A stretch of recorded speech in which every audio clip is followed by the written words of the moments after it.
Doktor! Nilingon ni Thaddeus ang bata na tumawag sa kanya at napatigil siya sa paglakad nang makita ang tatlong batang lalaki na naglalakad palapit sa kanya. Sobrang magkakamukha ang tatlo at ang pinagkaiba lamang nila ay ang kulay ng suot nilang mga damit. Yes, may problema ba? Kailan po makakalabas si Mommy dito? Bakit hindi po ba siya nagigising? Kapag nagkamalay at magaling na siya, ay maaari na siya makalabas. Mamaya ay pupunta ako sa silid niya para tingnan ang mga natamo niyang sugat. Malapit na po ba siyang magising? Nagtanong ulit ang isa pa sa tatlong bata. Lumuhod si Thaddeus sa harapan ng mga bata para mapantayan niya ang height ng mga ito. Oo, kailangan niya lang ng konti pang pahinga at magigising na rin siya. Bakit po maraming mga nakakabit na tube sa katawan niya? Para mas mabilis ang pagaling niya. Kung walang mga tube at aparatos na yon, ay matatagalan ang pagaling niya. Pwede niyo po bang dagdagan pang mga aparatos para mas lalo po na mabilis ang pagaling ni Mama? Nako, hindi pwede. Magdadagdag lang tayo ng aparatos kung sobrang kailangan na ng katawan niya. Kasi kung masusobrahan naman sa aparatos ng katawan niya, masama rin yun.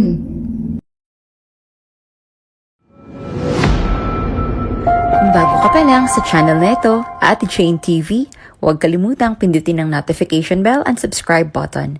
Sana po hindi naman malaking abala sa inyo ang pagpindot ng subscribe button dahil ang kapalit po nito ay ang pagsuporta para makapag-produce ng mga libreng stories sa mga channels ni Ate Jane. Maraming salamat!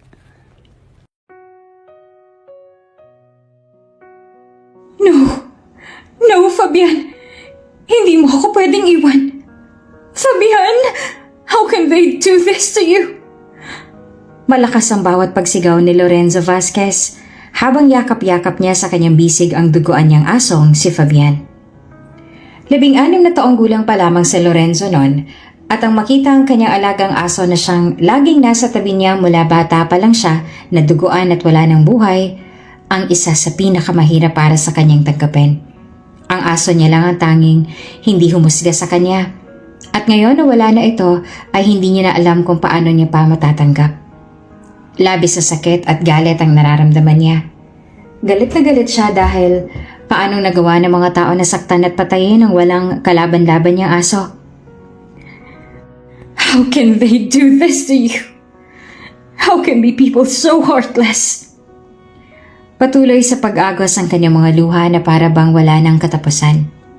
Sa halip na tulungan siya ng mga taong nakakita sa kanya habang siya'y nakaluhod sa buhangin sa tabi ng dagat at yakap-yakap ang kanyang aso na puno ng dugo, ay wala man lang ginawa ang mga tao. Ni walang lumapit sa kanya. Sa halip, ang iba ay tila nasisiyahan pa sa kanilang nasaksihan.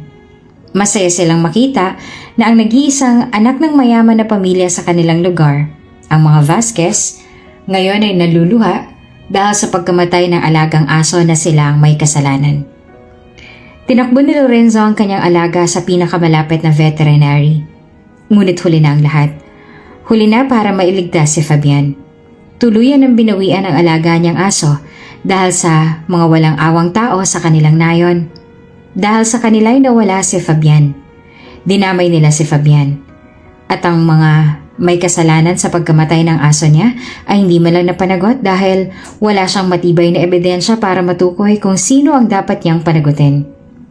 Nang araw na iyon ay nagsimula ang sumpa sa buhay ni Lorenzo. Lahat ng mga mahalaga sa buhay niya ay nawawala sa kanya. Lahat ng mga mahal niya ay iniwan siya na para bang nakatadhana na rin na maging mag-isa lamang siya sa mundo. Hanggang sa maging ang mga alaala niya mismo ay iniwan na rin siya. Nabuhay siya na hindi niya man lang tanda kung anong buhay ang meron siya noon bago nawala ang lahat ng mga alaala niya. Kung ang pangalan niya nga ba ngayon ang siya ring tunay niyang pangalan. Ni hindi niya nga matandaan kung ang lahat ba ng mga nakapaligid sa kanya ngayon ay tunay sa kanya o nagpapanggap lang dahil wala siyang alaala. Doc Thaddeus, Doc, may emergency. May naaksidente pong mag-ina. Critical ang lagay ng babae. Ang lalaki naman po ay dead on the spot. Sabi sa kanya ng isang emergency nurse. Kaya agad na nagmamadali si Thaddeus para sundan ng nurse patungo sa emergency room kung nasaan ang pasyente. Ngunit bago pa man siya makapasok sa loob ng emergency room ay hinawakan ng isang bata ang kamay niya. Nilingon ni Thaddeus ang humahawak sa kamay niya. Isa yung bata na lalaki na puno ng luha ang mga mata at sa likod nito ay ang dalawa pang batang lalaki na kamukha lang din ito. Maging ang mga bata ay may galos, ngunit hindi naman yun malala at maliit na sugat lang yun. Iligtas niyo po ang mami namin, Dok. Huwag niyo po siyang hayaan na mamatay. Pagmamakaawa sa kanya ng batang lalaki na nakahawak sa kamay niya. Ang mga kapatid nito ay umiiyak din. Huwag kayong mag-alala. Gagawin ko ang lahat para maligtas ko siya, okay? Tumigil na kayo sa pag-iyak. Nangako si Thaddeus sa tatlo na kahit anong mangyari ay ililigtas niya ang ina ng mga ito. Kaya naman nang sandaling makapasok siya sa loob ng emergency room at nakita ang babae na puno ng dugo ang buong katawan, lalo na ang ulo, ay agad na ginawa ni Thaddeus kung ano ang dapat niyang gawin. Niligtas niya ito sa abot ng kanyang makakaya. Si Thaddeus Dawson ay isang doktor. Isang magaling at tanyag na doktor. Kahit pa hindi niya magawa na gamutin ang sarili niya, ay ginawa niya ang lahat para makatulong sa iba.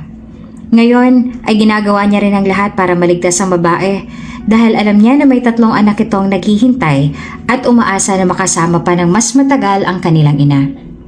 Ngunit paano kung ang babaeng sinusubukan niyang iligtas, ang siya rin palang babaeng may malaking papel sa kanyang nakaraan, sa kanyang mga alaala na matagal lang nawala sa kanya?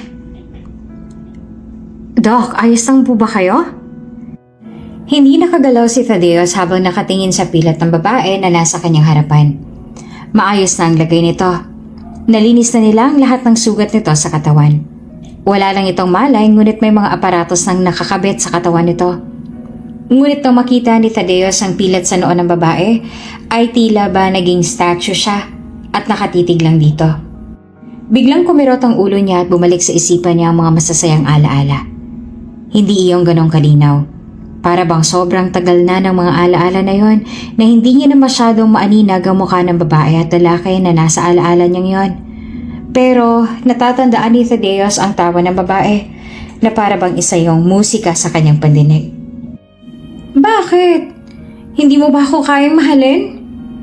Tanong ng isang babae na nakasuot ng kulay puting bestida at may mahabang kulay itim na buhok. Sinusundan nito ang isang lalaki na hindi rin masyadong makita ang itsura.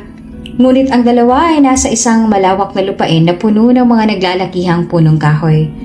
Umiihip ang malakas na hangin noon kaya pinapalid ang magandang buhok ng babae habang panay pa rin ang pagsunod nito sa lalaki. Ano bang hindi ka gusto-gusto sa akin? Nagtanong ulit ang babae. Mabait naman ako at saka matalino rin. Ang sabi nga rin ng mga tao sa amin ay maganda ako kaya hindi ka nalugi sa akin. Kaya nga dinara yung barangay namin dahil sa kakaibang ganda na meron ako. Inaakala kasi ng iba na anak ako ng diwata dahil sa kakaibang ganda na meron ako na maihahalin tulad daw sa isang diwata. Kaya bakit hindi mo ako magustuhan? Umuwi ka na. Ang malamig naman na sagot ng binata sa babaeng naghahabol dito. Hindi ako uuwi. Gusto pa kitang makasama. Ngayon ka nga lang lumabas ng hasyenda ninyo tapos iiwan lang kita agad? Iiwan mo na ako. Ang may bahid ng ines sa sabi ng binata. Saan ka ba pupunta? Gusto mo bang samahan na kita para hindi ka mainip at may kausap ka? Hindi ko kailangan ng kausap. Alam mo, ang sungit-sungit mo. Pasalamat ka at crush na crush kita kaya hindi ako naiinis sa'yo. Subukan mo kayong maging mabait sa akin. Tapos, subukan mo rin na gustuhin ako. Mabibigyan kita ng mga magagandang anak. Sabi ng dalaga na hindi naman pinansin ng binata at patuloy sa paglakad. Bagaman napapalibutan ng dagat ang kanilang probinsya, ay meron pa rin mga naglalakihang mga lupain at ang isa sa mga pinakamalaking lupain sa lugar na yon ay ang pag-aari ng pamilya ng binata na ito. Habang lumalakad ay panay nga sa pagsasalita na habang tumatagal ay tila unti-unti na ring lumininaw ang mukha na noon ay nakatayo at tulala pa rin na si Thaddeus. Sinong nakalibing dito? Nagtataka na tanong ng dalaga. Ang binata naman ay nakaluhod na sa lupa at nilapag sa tabi ng puntod ang dalang bulaklak. Sa totoo lang ay nagulat ang dalaga na meron palang punto dito. Ang alaga akong aso, si Fabian. Napatango ang dalaga. Ilang taon na siyang patay? 4 na taon na. Matagal na rin pala. Ano namang dahilan ng pagkamatay niya? Ang mga tao sa isla. Sobrang nabigla ang dalaga sa narinig. Anong ginawa nila sa kanya? Pinatay nila siya. Walang awa na pinatay nilang aso ko. Ano? Bakit naman nila ginawa yun? Dahil galit silang lahat sa amin. Sinumpa nila kami. Dok, ano po nangyayari sa inyo? Ayos lang po ba kayo? At saka lamang bumalik sa realidad si Thaddeus nang maramdaman niya ang pagtapik ng isang nurse sa balikat niya. Hindi naman sumagot si Thaddeus. Sinubukan niya na pakalmahin ang kanyang sarili bago siya tumingin sa kanyang mga kasama. Nagpaalam siya sa mga ito. Hinubad niya ang suot na gloves na puno ng dugo maging ang coat niya. Naghugas na din siya ng kanyang kamay bago lumabas. Kahit pa medyo nangihina pa ang mga tuhod niya at kumikirot ang ulo niya dahil sa mga naaalala, ay hinarap niya pa rin ang mga anak ng pasyente na nag-aalala at takot na takot ang mga itsura. Dok, kamusta po ang mommy namin? Takot na tanong sa kanya ng isa sa 3 bata. Maayos na siya. Ligtas na ang mommy ninyo. Talaga po? Maraming salamat po sa inyo. Tila nakahinga ang 3 sa narinig at ang 2 bata pa nga ay nagyakapan. Walang anuman. Bahagya siyang ngumiti sa mga ito. Wala pa siyang malay sa ngayon at kailangan na lang natin na hintayin na magkamalay ang mommy ninyo, okay? Bagaman sobrang bata pa nila, ay masasabi ni Thaddeus na sobrang matapang ang magkakapatid na ito. And it made him smile genuinely. Bihira lang kasi ang ganitong mga bata. Nang sandaling makalayo si Thaddeus at mag-isa na lamang siya sa kanyang opisina, ay napasabunot siya sa kanyang ulo. May kung ano siyang nararamdaman. Sobrang nahihirapan siyang huminga at ang bigat ng dibdib niya. Hindi niya maipaliwanag ang pakiramdam na ito at hindi niya iyon magustuhan. Anong problema? Pumasok sa loob ng opisina niya si Doc William, ang matalik niyang kaibigan na siya ring may-ari ng hospital na ito, at nagtaka ito na makita siya na para bang sobrang malalim ang iniisip. Wala. Bakit namumutla ka? May nakita lang ako. Ano? May nagsisex naman sa may R section. Kahit kailan talaga ang ibang staff hindi na natuto. Napapailing na sabi ni William. No? So it's not about you catching someone having sex, huh? No? Naupo si Doc William sa upuan na nasa harap niya. Then what? Huminga ng malalim si Thaddeus at umiling. Nothing. Sa totoo lang ay hindi alam ni Thaddeus kung paano niya ipapaliwanag kung ano ang tunay na dahilan at nagkakaganito siya ngayon. Paano niya sasabihin na nang dahil sa simpleng pilat na kanyang nakita sa kanyang pasyente ay nawala ng lakas ang buong katawan niya at may kung anong weird na naalalang bumalik sa isipan niya. Hindi niya maintindihan. Hindi niya na talaga alam kung paano pa ang nangyayari sa kanya. Hindi niya alam kung ano bang koneksyon niya sa babaeng pasyente at ganito na lang ang nararamdaman niya ngayon. Hindi niya alam kung ano bang kinalaman ng babae na yon sa nakaraan niya na matagal niya nang nakalimutan. At wala siyang masagot sa mga katanungan sa isip niya dahil wala siyang alaala sa nakaraan niya. Wala siyang matandaan kahit isa. May dala akong pagkain para sa'yo. Masaya na sabi ng dalaga sa binata na kakabukas lang ng malaking pinto. Paano ka nakapasok dito? Halata sa boses ng lalaki na hindi ito masaya na makita ang babae. Sa gate ninyo, malamang. Sino nagpapasok sa'yo? Ang ama mo. Sabi niya hanapin na lang kita dito sa loob kasi nandito ka lang daw. Kaya pumasok na ako para ipatikim sa'yo itong niluto ko. Masarap to. Makakaalis ka na. Malamig ang boses na pagtataboy nito. Hindi mo pa nga natitikman ang luto ko eh. Hindi pa ako aalis. Tikman mo muna to. Wala akong balak na tikman yan. Huwag kang mag-alala, hindi ko to nilason. Hindi ko lalasunin ang mapapangasawa ko, no? Para sa'yo talaga tong niluto ko. Sige na, tikman mo na. Magtatampo ako sa'yo kung hindi mo to titikman. Anak, sino bang babaeng yan? Pareho na napalingon ng dalawa nang may magsalita na babae na papaba ng hagdan. Hello po, ako po si Lola. Masaya na pagpapakilala ng dalaga nung kaharap na nito ang ginang. Lola? Nagtataka naman ang ginang dahil kakaibang pangalan niya. Opo, iyon po ang aking palayaw. Mula po sa pangalan ng Mount Losana Larga. Pamilyar ka sa akin? Talaga po? Hindi ba't ikaw ang itinuturing na anak ng diwata dahil sa iyong taglay na ganda? Opo, pero huwag po kayong mag-alala, hindi po ako diwata. Iyon lamang pong palayaw sa akin ng mga taga-roon sa amin dahil halos kasing wangis ko raw ang diwata ng Mount Losana Larga. At marahil ay ama ko raw pong anak ng diwata ng bundok. Pero wala naman pong katotohanan ng lahat ng yon. Isa pong rasya ng aking ama. Na maaga lang po kaming iniwan ng aking ina kaya hindi ko po amang anak ng diwata sa bundok kung saan malapit ang aming tirahan. Paliwanag ni Lola kaya ang ina ng binatang si Lorenzo na siyang lagi niyang pinupuntahan ay napapangiti. Halata kasi sa dalagang si Lola na isa itong mabait na bata at inosente pa ang itsura nito. Ako nga pala si Maria, ang ina nitong si Lorenzo. Hindi ko alam na magkaibigan pala kayo ng anak ko, sabi ng ginang. Opo, magkaibigan po kami. Tinulungan niya po kasi ako nang muntik akong malunod sa Isla de Vega. Hindi po kasi ako marunong lumangoy at nagkataon na naroon din po siya para sagipin ako. Nako, masaya naman ako na may kaibigan pala itong anak ko. Ang mabuti pa ay dito ka na muna magkapunan sa amin.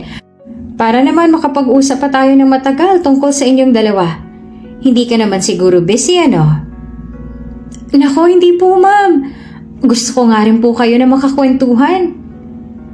At tulad nga ng sinabi ni Maria ay sa bahay na ng mga ito naghapunan ng dalaga at sa totoo lang ay sobrang masaya ang mga ito, maliban kay Lorenzo. Dahil si Lola na siguro ang pinakaunang tao na umapak sa tahanan nila nang walang panghuhusga ang itsura at masayang-masaya pa ito na makakwentuhan sila na para bang hindi man lang ito nakaramdam ng takot na kumakalat na kwento tungkol sa kanilang pamilya. Lorenzo, pagtawag ni Maria sa anak na noon ay nakatanaw sa malayo habang nakatayo sa terasa ng kanilang bahay. Hindi mo man lang sinabi sa amin ng ama mo na kaibigan mo palang tinuturing ng mga tao na diwata ng Mount Losana Larga? Hindi ko siya kaibigan, Mama. Siya lang ang may gusto na maging kaibigan ko siya. Sagot ni Lorenzo sa malamig na boses. Wala namang masama kung papayag ka na maging kaibigan ka niya, hindi ba? Mabait naman na bata si Lola. Mukhang napaka-inosente at para talaga siyang isang diwata na walang kapintasan. Hindi sumagot si Lorenzo at binalik na sa malayo ang tingin. Magmula ang nangyaring gulo sa kanilang probinsya ay madalas ang magkulong si Lorenzo sa kanilang hasyenda. Hindi na siya halos sumalabas ng hasyenda. Tuwing gabi lang siya pumupunta sa isla na pag-aari rin ng kanilang pamilya. Nagkataon nga noong isang gabi na minsang umalis si Lorenzo sa kanilang hasyenda at pumunta sa dagat, ay nakita niyang nalulunod na isang dalaga. Niligtas niya ito at magmula noong araw na iyon, ay ginagambala na ng babae ang mundo niya. Iniibig mo ba si Lola? Biglang tanong kay Lorenzo ng kanyang ina. Hindi po, sumagot naman si Lorenzo. Pero nakikita ako sa mga mata mo ang tunay na sagot sa tanong ko sa'yo. Masyado po siyang mabait at inosente para sa akin. Hindi siya nababagay sa isang tulad ko na naging dahilan para maudlot ang pangarap ng isang tao at mga anak niya. Huminga ng malalim ang kanyang ina dahil sa kanyang sinabi. Ilang ulit ko bang dapat sabihin sa'yo na wala kang kasalanan sa nangyari? Napatunayan na inosente ka. Kaya hindi mo na kailangan na ikulong ang sarili mo. Hayaan mo na rin ang sarili mo na maging masaya at umibig. Ang dalagang katulad niya ay hindi nababagay sa akin. Nakatulala si Tadeos habang siya ay nakahiga sa kanyang kama. Nagising siya dahil sa kanyang panaginip at ngayon nga ay hindi maalis sa isipin niya ang lahat ng yon. Hindi malinaw sa kanyang mukha ng mga tao sa kanyang panaginip. Ngunit ramdam ni Tadeos na sobrang malapit sa puso niya ang mga yon. Lorenzo, Lola, Maria. Sa hindi malaman na dahilan ay para bang sobrang pamilyar din sa kanya mga pangalan na yon. Para bang narinig niya na kung saan at hindi niya lang talaga maintindihan. Ang mga lugar din sa kanyang mga panaginip ay hindi niya rin matandaan. Pamilyar lang din iyon kay Tadeos. Ni isa sa mga lugar na yon ay wala siyang matandaan. At ang tanong na bumabagabag ngayon sa kanyang isipan ay kung bakit napapanaginipan niya yon at kung ano ang kinalaman nun sa kanyang nakaraan. Uy, tingnan niyo. Hindi ba yung doktor na yon yung lalaki na nasa painting ng mama natin? Hindi ba siya raw ang tatay natin? Tanong ng 7 taong gulang na si Don sa kanyang mga kapatid. Ang tatlo ay nakaupo ngayon sa mahabang bench at hinihintay nila ang pagdating ng kanilang auntie. Ang tatlo ay identical triplets, kaya sobrang hirap paglayunin ang itsura ng tatlo. Hindi ko alam, sumagot si Midnight. Nagsalita naman si Day. Pero kamukhang kamukha niya talaga yung tatay natin, Night. Siguro kaitsura lang niya. Paano kung siya nga talaga ang tatay natin? Hindi ba nararapat lang na lumapit tayo sa kanya, tumingi tayo ng tulong sa kanya? Nagsalita rin si Don. Bakit naman tayo lalapit sa kanya? Sa tatlong magkakapatid ay masasabi na si Midnight ang pinakaibang ugali. Hindi katulad ng mga kapatid ay seryoso na klase ng bata si Midnight at mas ginusto nito na gawa ng paraan mag-isa ang mga problema kaysa humingi ng tulong sa iba. Sa murang edad ay nagtanim ito ng galit sa ama dahil maaga nito silang iniwan. Ang akala ng triplets ay patay ng ama dahil yon ang sabi ng mga tao sa isla. Ngunit ngayon na nakita ng tatlo ang doktor kanina, bigla silang nagkaroon ng kutob na baka nga ang doktor na nga iyon ng kanilang ama. Dahil kung ano ang itsura ng doktor ay ganun din ang itsura ng lalaki sa painting ng kanilang ina. Na ama raw nilang tatlo. Ngunit nang makita nga ni Midnight na wala man lang bahid ng pagkakakilanlan sa kanilang ama, kahit na magkita na silang apat, ay may kung anong galit ang namuo sa puso ng batang si Midnight. Hindi katulad ng mga kapatid ay walang pagkasabik na naramdaman si Midnight para sa ama. Dahil ama natin siya. Hindi natin kayang ipaggamot mag-isa si Mommy. Si Uncle Joseph wala na rin. Sumagot si Day. Si Day ang pinakabata sa tatlo. Ito ang pinakahuling lumabas ayon sa kanilang ina. Mas matanda sila doon ng ilang minuto kay Day. Si Midnight naman ang panganay. Sumunod si Don at si Day. At ang huling lumabas sa tatlong magkakapatid ay si Day, ang pinaka-soft-hearted at sabik sa pagmamahal ng isang ama.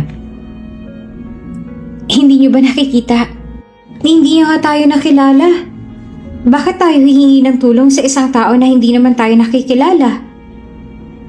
Pero ama natin siya, Midnight. Giit ni Don.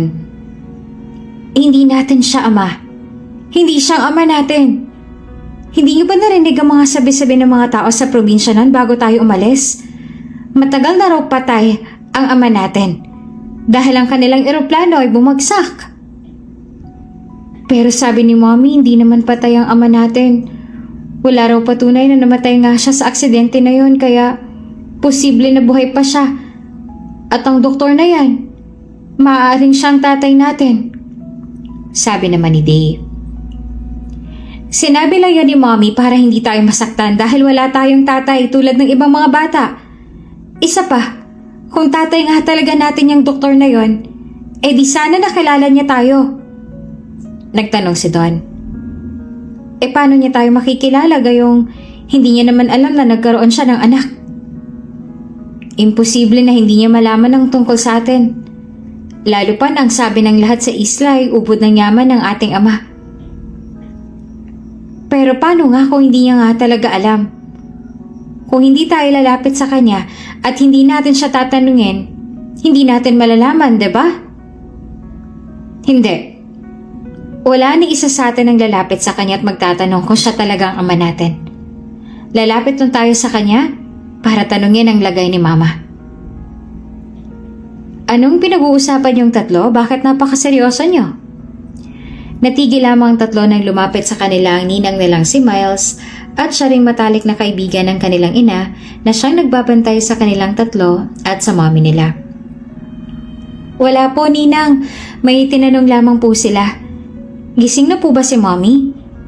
Si Midnight ang sumagot. Hindi pe. Nakausap ko ang nurse at hanggang ngayon ay comatose pa rin siya. Kaya magdasal na lang tayo na mamaya ay magising na siya, okay? Nalulungkot man dahil hanggang ngayon ay wala pa ring malay ang kanilang ina, ay tumango pa rin ang tatlo tulad nga ng sinabi ng kanilang ninang ay nagdasal sila para magising na agad ang kanilang ina. Doktor! Nilingon ni Thaddeus ang bata na tumawag sa kanya at napatigil siya sa paglalakad nang makita ang tatlong batang lalaki na naglalakad palapit sa kanya. Sobrang magkakamukha ang tatlo at ang pinagkaiba lamang nila ay ang kulay ng suot nilang mga damit. Yes, may problema ba? Kailan po ba makakalabas si Mommy dito? Bakit hindi po ba siya nagigising? Kapag nagkamalay at magaling na siya ay maaari na siyang makalabas. Mamaya ay pupunta ako sa silid niya para tignan ang natamo niyang sugat. Ang akala nila ay isang araw lang ay magkakamalay ng pasyente na sangkot sa aksidente. Ngunit nauwi iyon sa comatose at ngayon nga ay walang senyales na magigising pa ito.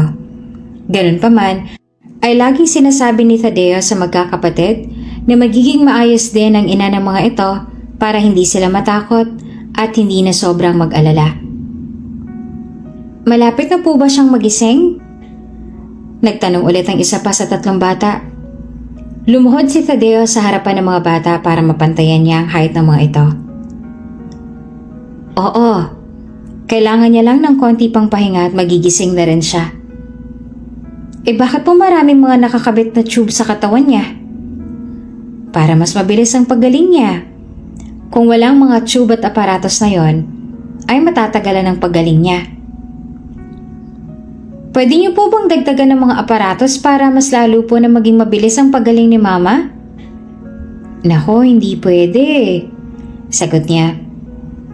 Magdadagdag lang tayo ng aparatos kung sobrang kailangan na kailangan ng katawan niya. Kung masosobrahan naman sa aparatos ang katawan niya, ay masama rin yun. At naiintindihan naman yun ng tatlo at hindi na pinagpilitan pa ang kanilang gusto dahil ayaw din nila na mas lalong malagay sa panganib ang kanilang ina. Sa hindi naman malaman na dahilan ay sadyang sobrang gaan ang pakiramdam ni Thaddeus sa mga batang ito. Para bang matagal niya nang kilala ang mga ito at para bang sobrang malapit na ang mga ito sa kanya. Ano pala mga pangalan ninyo? Tanong ni Thaddeus sa mga bata. Nasa hallway sila ngayon ngunit hindi naman nila nahaharangan ng mga pasyente at iba pang staffs na dumaraan. Pero sadyang nakukuha lang talaga nilang apat ang atensyon ng mga ito. Marahil ay dahil hindi nagkakalayo ang itsura ng apat na para bang mag-aamang mga ito. Siya po si Midnight Santoni. Sumagot ang batang kulay pula ang suot na damit sabay tinuro nito ang nakaitim na kapatid. At ako naman po si Don Santoni. At ako naman po si Day. Ang batang asul naman ang kulay ng suot na damit. Ilang taon na kayo? Malapit na po kaming mag-8. Sobrang babata pa ng mga ito. Kaya kailangan na magising ang ina nila mula sa pagka-comatose, lalo pat ang ama rin ng mga ito na kasama rin nila sa car accident ay dead on the spot. Mas lalo lang na nakaramdam ng awa si Thaddeus para sa mga batang ito. Iniisip niya kung sino pa kaya ang bantay sa mga ito ngayon na comatose ang ina nila at ang ama naman nila ay namayapa na. Kayo po, ano pong pangalan niyo, Doktor? Nagtanong si Day. Ako si Thaddeus Dawson. Thaddeus? Oo. Masaya po kami na makilala kayo, Doc. Masaya rin ako makilala kayo. Gusto po man ni Thaddeus na makausap ang magkapatid dahil alam niya na nalulungkot ang mga ito. Ngunit pagtingin niya sa suot niyang relo ay malapit na ang start ng shift niya. kaya kailangan niya nang umalis at iwan ang mga ito. Tumayo na siya at nagpaalam sa kanila. Pasensya na, kailangan ko nang mauna dahil may pasyente pa ako naghihintay. Pero mamaya pupunta ako sa silid ng mama ninyo para tignan ang lagay niya. Hintayin niyo na lang ako doon. At nang makalayo na nga ang doktor ay nagsalita ng batang si Day sa kanyang mga kapatid. Sabi sa inyo mabait ang doktor Hindi naman siya masungit at nakakatakot. Oo nga, sabi naman ni Don. Akala ko ba gusto mo siyang yakapin, Day?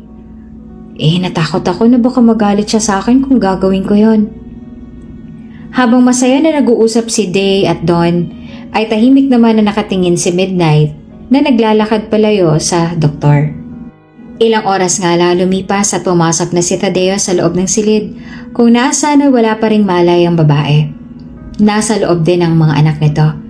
At ang isa pang babae na kasama ng triplets ay tila nakakita ng multong itsura habang nakatitig kay Tadeos.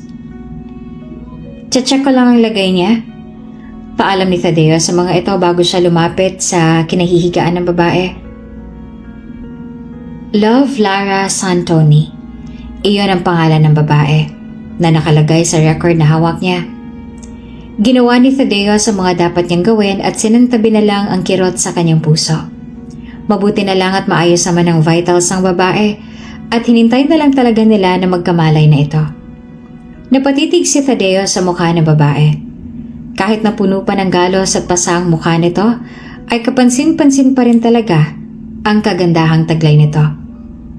Para siyang isang diwata na walang kapintasan. Ito na nga siguro ang pinakamagandang babae na nakita ni Tadeo sa buong buhay niya. Base lamang sa naaalala niya. Love Lara? Sa isip ni Tadeo sa bagay na bagay sa babae ang pangalan nito. Mas lalo yung gumanda dahil sa babae. Hindi naman namalayan ni Tadeos na kusa na rin kumilos ang kanyang kamay at inabot niya ang noon ng babae kung saan naroon ang pilat. Hindi niya namamalayan na hinahaplos niya na rin iyon. Marahan at maingat ang paghaplos niya sa noon ito. Gusto na rin ni Tadeos na magkamalay ng babae para matanong niya ito kung anong kinalaman ng pilat nito sa nakaraan niya at bakit parang iyon ang naging trigger para bumalik sa isip niya ang konting mga alaala na nawala sa isip niya. Maayos na po bang mami namin, Dr. Deos? Magigising na po ba siya? Siya ka lamang na ilayo ni Tadeos ang kamay niya mula sa noon ng babae nang lumapit sa kanya ang dalawang anak nito, si Day at si Don. Si Midnight ay nanatili lang sa tabi ng ninang Miles nito na hindi pa rin makapaniwala ang itsura. Oo, maayos ang lagay niya. Sa ngayon ay hindi pa natin sigurado kung kailan siya magigising kaya lagi ako nagpupunta rito para tignan ang lagay niya. Hindi pa rin lumalapit sa kanya si Midnight kaya naman napatingin si Tadeos dito. Walang emosyon ang mga mata ni Midnight habang nakatingin sa kanya. Ang mga kapatid naman nito ay lumapit sa tabi ng ina at humawak sa kamay. Kinakausap nila na gumising na ito. Ayos ka lang ba, Midnight? Tanong ni Tadeos. Magkaharap na silang dalawa ngayon dahil lumapit siya sa harapan nito. Magaling ka ba talagang doktor? Tanong naman ito sa kanya. Bakit mo naman natanong? Kung talagang totoong magaling ka, bakit hindi mo agad mapagaling si Mommy? Bakit hanggang ngayon ay wala pa rin siyang malay? Nangingilid ang luha sa mga mata nito. Huminga ng malalim si Tadeos bago siya lumuhod sa harapan nito para magkapantay-pantayan kanilang height. Masyadong malalang pinsala na natamo ng iyong mama. Pero pinapangako ko na gagawin ko ang lahat para magkamalay na siya at makasama niya na ulit siya. Pagalingin mo ang mami namin. Tuluyan ang bumagsak ang luha mula sa mga mata nito. Gusto namin siyang makasama. Para bang may kumurot sa puso niya na makita ang luha sa mga mata nito. Pangako, gagawin kong lahat para maligtas siya at makasama niyo na siya. Sinubukan ni Tadeos na hawakan si Midnight, ngunit umiwas ito at nagtago sa likod ng ninang nitong si Miles. Tiningala ni Tadeos ang dalaga na malungkot ang mga mata habang nakatingin sa kanya. Pasensya na po kayo, Doc. Huwag po kayo mag-alala. Kakausapin ko ang mga bata. Ipapaliwanag ko po sa kanilang sitwasyon ng kanilang mama. Wika ni Miles. Tumayo na si Thaddeus at humingi ulit ng pasensya kay Miles at sa mga bata. At ngayon nga'y nakaupo siya sa loob ng opisina niya nang may malalim na iniisip. Hindi nila masabi kung ano ang mali at hanggang ngayon ay wala pa ring malay si Love Lara. Nagsasagawa naman sila ng maraming tests at maayos naman ang lahat ng resulta. Hindi naman ganong kalala ang impact sa ulo ng babae para mauwi sa pagkakomatose ang nangyari. Dahil ayon pa sa mga otoridad na kumuha sa babae mula sa tumaob na kotse, ay niyayakap pa raw ito ng lalaki na kasama nito sa loob ng kotse, habang ang 3 anak daw nito na nasa backseat ay nakatalon. May problema ba, Thaddeus? Tanong ni William sa kaibigan nang makita nitong natutulala at tila ba malalim ang iniisip. Sa totoo lang ay nag-aalala na si William sa ikinikilos ni Thaddeus. Noon naman kasi, kahit alam ni William na may problema si Thaddeus ay hindi naman ito umaakto ng ganito. Ngunit ang itsura niya ngayon, labis ang takot at pangamba. May iniisip lang ako, sagot ni Thaddeus. May nangyari ba? You've been acting weird lately. May hindi ka ba sinasabi na problema sa akin? Iniisip ko lang yung mga bata nung nakomatose na babae. Nakakaawa sila. Napaupo si William sa couch at sabay sagot ng, Oo nga eh. Namatay din ang tatay nila. Mabuti na lang at andyan pa ang ninang nila para magbantay sa kanila. I wanna help them. You are already helping them. Pero hanggang ngayon ay hindi pa rin siya nagigising. Hanggang ngayon ay wala pa rin siyang malay. Currently, this is happening because her brain is inducing reduced activity to shield her from stress and potential injury. Ipagdasal na lang natin na magigising pa ulit siya para sa mga anak niya. Huminga ng malalim si Thaddeus. Gusto niya talaga na makatulong sa triplets. Kaya ang ginawa niya ay sinagot niya na lang ang magiging hospital bill ng mga ito at mas itinoon niya pa ang atensyon sa kanila. Sa ganoong paraan lang kasi bahagyang gagaan ang pakiramdam ni Thaddeus. Nakalibing na ba ang ama ninyo? Tanong ni Thaddeus sa magkakapatid. Magdadalawang linggo nang nasa ospital ang ina ng mga ito at ngayon lang din siya nagtanong sa kanila tungkol sa ama nila. Si Uncle Joseph po? Wika ni Day. Opo, inilibing na po siya ng pamilya niya. Uncle? Siya bang kasama ng mami niyo nun sa car accident? Opo, kaibigan po siya ng mami namin. Kung gano'n ay, nasaan ang ama ninyo? Hindi po namin alam. Ang sabi po ng mga tao sa probinsya namin ay patay na siya. Pero ang sabi naman po sa amin ni Mommy ay buhay pa naman po siya. Napaisip si Thaddeus sa sinabi ni Don. Kung ang lalaki na kasama ng kanilang ina sa car accident ay hindi nila tunay na ama, nasaan ang tunay na ama ng mga ito ngayon? At bakit hindi man lang nito dinadamayan ng mga anak sa ganitong sitwasyon? Good evening, sir. Gusto niyo po bang ipaghanda ko po kayo ng makakain? Tanong sa kanya ng kanyang kasambahay nang makapasok si Thaddeus sa loob ng bahay niya. Hindi na po, manang. Busog pa naman po ako. Magpapahinga na lang po muna ako. Sigurado po ba kayo, sir? Opo. Sa totoo niya na mula kaninang umaga ay wala pa siyang kain. Ngunit ewan ba niya? Talagang wala siyang gana na kumain. Mula pa noong 1 linggo ay wala siyang gana na kumain at pakiramdam niya ay sobrang pagod na pagod ang katawan niya. Para bang wala siyang lakas dahil sa mga napapanaginipan niya.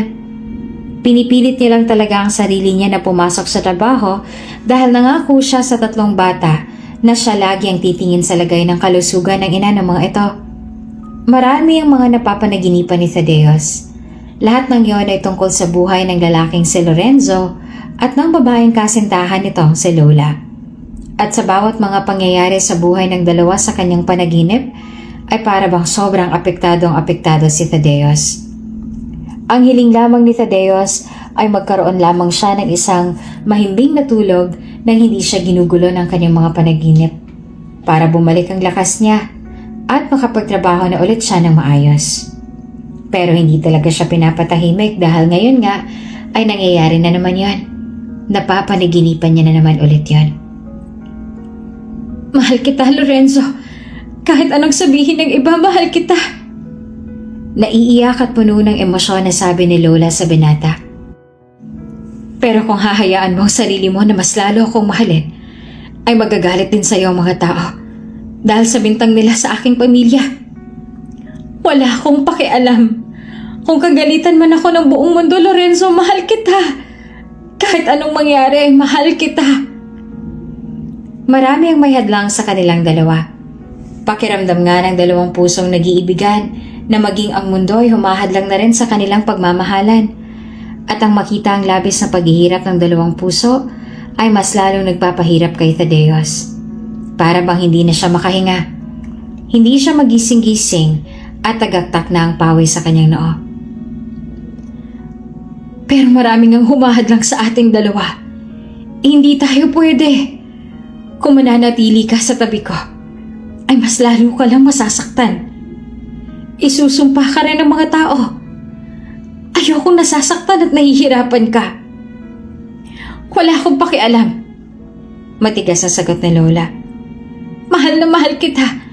Pangako ko sa'yo na kahit anong mangyari, kahit subukan man tayong paghiwalayin ng taga-buong isla at kahit pa ng mundo, mananatili ako sa'yo. Wala akong ibang lalaking mamahalin, kundi ikaw lamang. Umiling si Lorenzo. Umalis ka na. Iwan mo na ako. Bakit kailangan mo ba akong ipagtulakan palayo sa'yo, Lorenzo? Nakahanda akong talikuran ng mundo para sa'yo. Bakit ang hirap sa'yo na maging matapang at hayaan ang iyong sarili na mahalin din ako? Bakit pa ulit-ulit na pinagtutulakan mo na lang ako palayo sa'yo? Puno ng sakit ang boses ni Lola. Sobrang hirap na ito dahil ang lalaking pinakamamahal at ang lalaking nakahanda niyang pagbuwisan ng kanyang buhay at ang lalaki na gusto niyang makasama habang buhay, kahit pa ang ibig sabihin ay kakagalitan siya ng mga tao at kahit sariling magulang niya, ay pinagtutulakan lang siya palayo. Dahil mahal din kita. Kung mahal mo ako, bakit kailangan mo ilayo ang sarili mo sa akin gayong alam mo naman na ikaw ang kaligayahan ko? Dahil ayokong masira ang buhay mo. Tinalikuran ako ng magulang ko, Lorenzo. Pinili ko na magalit sila sa akin para sa pagmamahal ko sa'yo. Kaya wala nang ibang pwedeng makapanakit sa akin kundi ikaw lang. Kung mawawala ka sa akin, ay tiyak na masisira ang buhay ko. At hindi na nga rin napigilan ni Lorenzo ang nararamdaman dahil sa sinabi ng dalaga. Sa wakas, ay pinili niya na rin ipaglaban ang pagmamahal nilang dalawa para sa isa't isa. Matapos ang pagpipigil, hinayaan niya na rin na maging masaya siya sa piling ng dalaga na kanyang pinakamamahal. Kahit marami ay nagalit, kahit maraming may ayaw ay hinayaan niya ang sarili na mahalin din si Lola. Kahit marami ang may hadlang ay naging masaya ang dalawa, ngunit sadyang sa buhay ay walang permanente. Maging ang kasiyahan ay hindi nagtatagal. Dahil sa panaginip ni Thaddeus, ang huli niyang nakita bago siya nagising ay ang lumuluha na si Lola.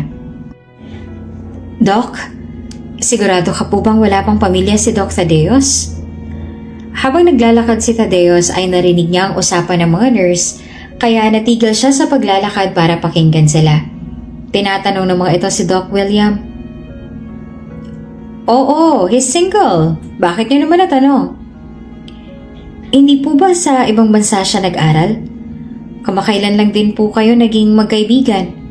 E paano kung may nililihim po pala siyang pamilya at ayaw niya lang talaga na ipaalam sa inyo? Matagal ko na siyang kilala, sagot ni Doc William. Alam ko na wala pa siyang pamilya. Kaya saan niyo naman nakuha ang mga ganyang ideya, ha? Kung ganun po, bakit po kaya sobrang kamukha niya yung tatlong anak ng comatose na patient? Unang tingin ay aakalain mo talagang anak niyang mga bata. Hindi na nagpakita si Thaddeus sa kanila.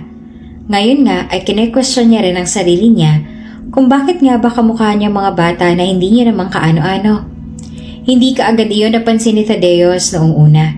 Ngunit marami na pala ang ibang nakapansin na sobrang laki ng pagkakahawig sa kanya ng mga bata. Ano? Ano bang sinasabi mo? Gulat na sabi ni Doc William sa kanya. I want a DNA test. Pag-ulit naman ni Tadeo sa una niyang sinabi. Para saan? Gusto kong malaman kung anak ko ba talaga ang mga bata. At bakit naman bigla mong naisip na anak mo sila gayong halata naman na hindi mo sila kaano-ano? Ang ama nila ay namatay sa aksidente, hindi ba?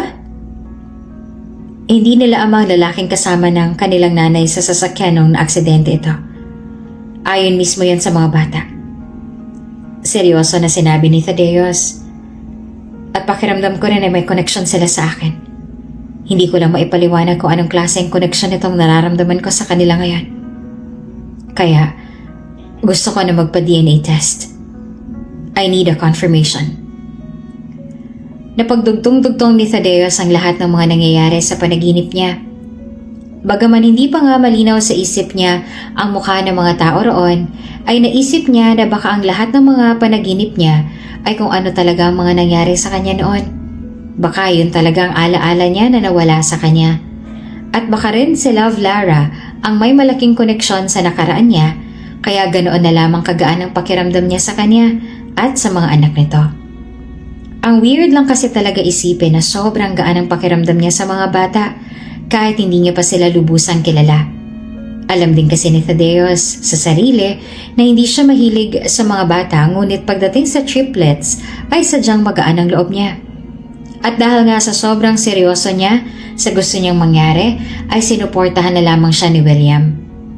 Bago ang DNA test ay humingi pa muna sila ng permiso sa ninang ng mga bata na nagulat, ngunit pumayag din naman sa huli. Anong resulta, Thaddeus? Tanong ni William kay Thaddeus na noon pa man ay naging tuod na sa kinatatayuan habang hawak-hawak ang resulta ng DNA test. Matapos nga ang ilang linggo ng paghihintay, sa wakas, hawak na ni Thaddeus ang resulta at hindi siya makapaniwala sa nakita. Nagtaka naman si William sa reaksyon niya kaya kinuha nito ang papel mula sa kamay niya at maging ito ay nagulat at natigilan. Paanong naging anak mo sila? Kumpirmado sa resulta na ang mga bata ay tunay niyang mga anak. Hindi mo ipaliwanag ni Thaddeus kung ano ang nararamdaman niya ngayon matapos niyang makita ang resulta. Nabuhay siya na ang buo niyang akala ay mag-isa na lang siya sa mundo. Nabuhay siya sa mga bagong alaala at nabaon sa limot ang nakaraan. Masaya siya dahil hindi naman pala talaga siya mag-isa sa mundo at mayroon siyang pamilya, pero at the same time nakakaramdam siya ng lungkot dahil hindi niya agad nakilala ang mga anak niya. Hindi niya man lang naaalala na may pamilya siya. At masaya rin siya dahil sa wakas, matapos ang ilang taon, mabibigyang linaw na rin kung sino talaga siya matapos mawala ang mga alaala niya. Ano pong problema, Dr. Deos? Nagtataka na tanong sa kanya ni Midnight na noong pagpasok niya sa silid kung nasaan ang ina ng mga ito ay niyakap niya ang tatlo ng sobrang higpit habang siya ay lumuluha. Patawarin niyo ako. Lumayo siya sa mga ito at isa-isa niyang hinawakan ang mukha ng tatlo. Patawarin niyo ako kung hindi ko agad kayo nakilala, mga anak ko. Halata sa mukha ng tatlo ang sobrang gulat sa sinabi niya. Halos hindi makagalaw ang tatlo at ang luha sa mga mata ni Don at Day ay agad na nasipag-unahan sa pagtulo. Muli ring yumakap ito sa ama. Kung ganon, kayo po talagang ama namin? Tanong ni Midnight. Nabagaman gulat ay naluluha, hindi na lumapit sa ama. Tumango si Thaddeus. Oo, ako ang ama ninyo. Dahil sa sinabi ni Thaddeus ay mas lalong lumakas ang pag-iyak ng dalawang anak niya na nakayakap sa kanya. Maging si Midnight ay tuluyan na rin na bumuhos ang luha. Patawarin niyo ang daddy kung hindi ko agad kayo nakilala.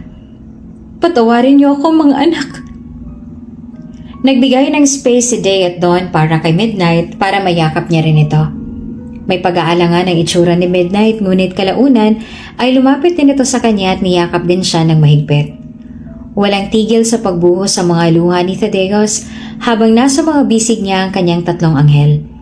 Walang mapagsidla ng saya na nadarama niya ngayon na kasama niya na ang mga anak niya. Napakasaya at sarap sa pakiramdam ngayon na yakap niya ang kanyang mga anak. Masaya sa pakiramdam ang malaman na may anak na siya.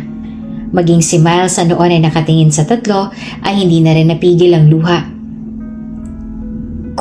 Kung talagang ikaw nga ang ama namin, bakit hindi niyo agad kami hinanap?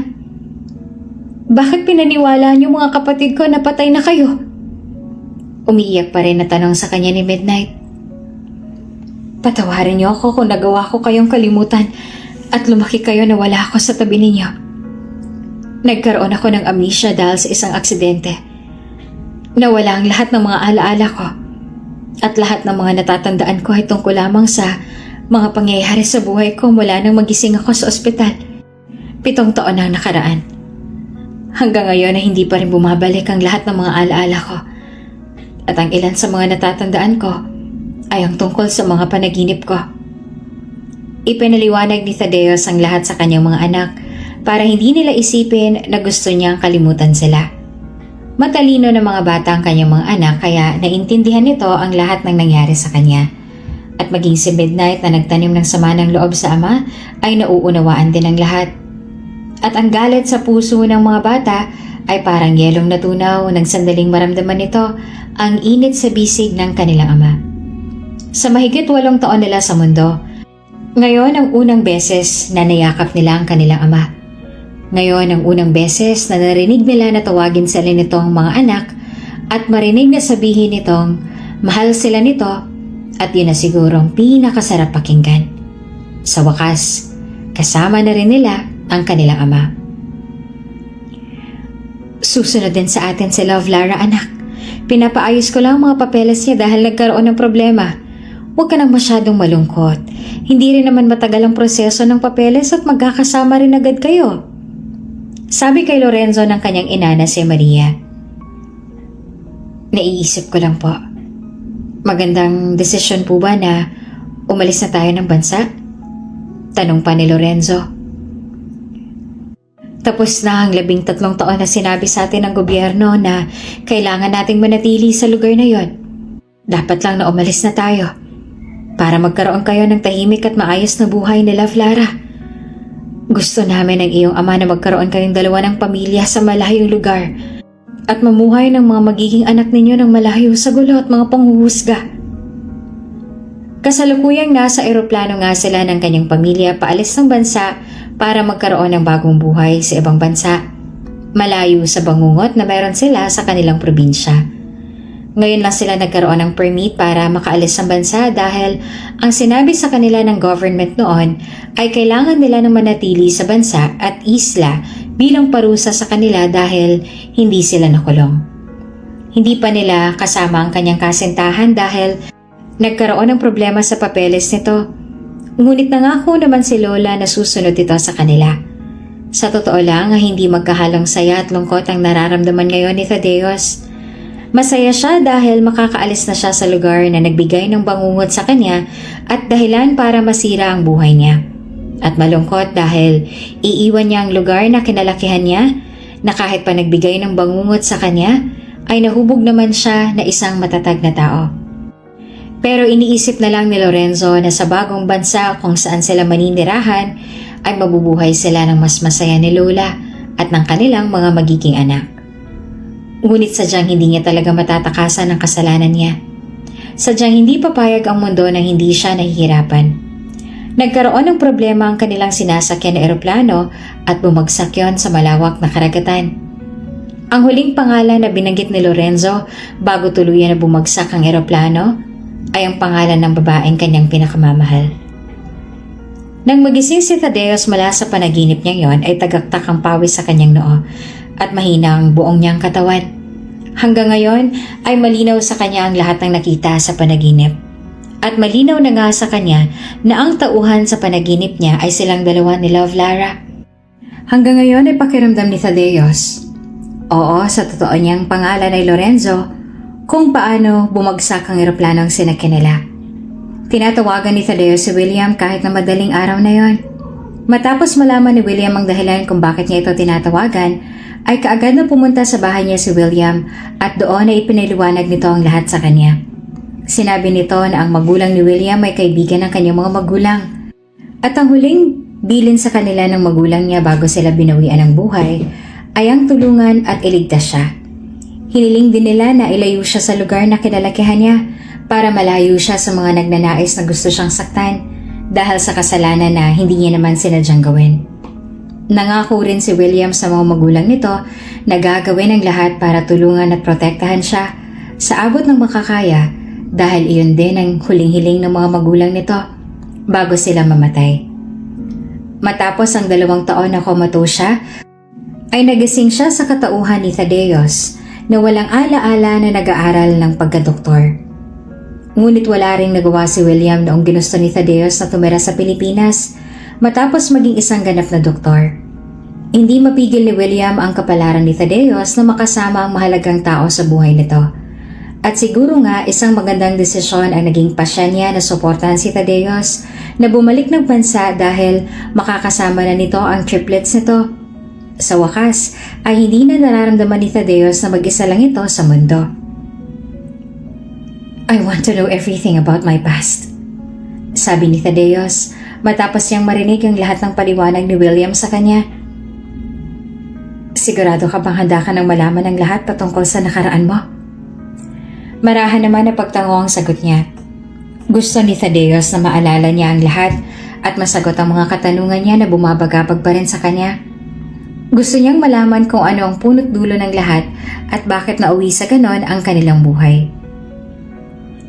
Sa tingin ko, ay hindi ako magiging isang mabuting ama kung hindi ko pa lubusang kilala ang aking sarili.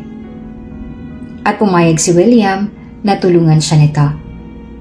Habang naging isang mabuting ama si Thaddeus sa kanyang mga anak at habang inaalagaan niya rin ang wala pang malay na ina ng kanyang mga anak, nagpadala rin siya ng maaaring mag-imbestiga patungkol sa nakaraan niya sa lugar na sinasabi sa kanya ng kanyang mga anak kung saan daw sila nakatira noon bago nagpasya si Lola na lumuwas ng Maynila.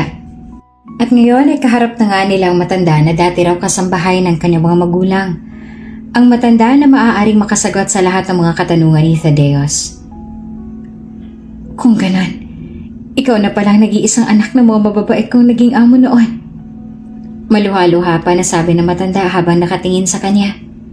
Maputi na ang buhok ng matanda ngunit malakas pa naman ito at matalas pa ang memorya. Napakalaki na ng pinagbago mo. Ako ang dating nag-aalaga sa'yo.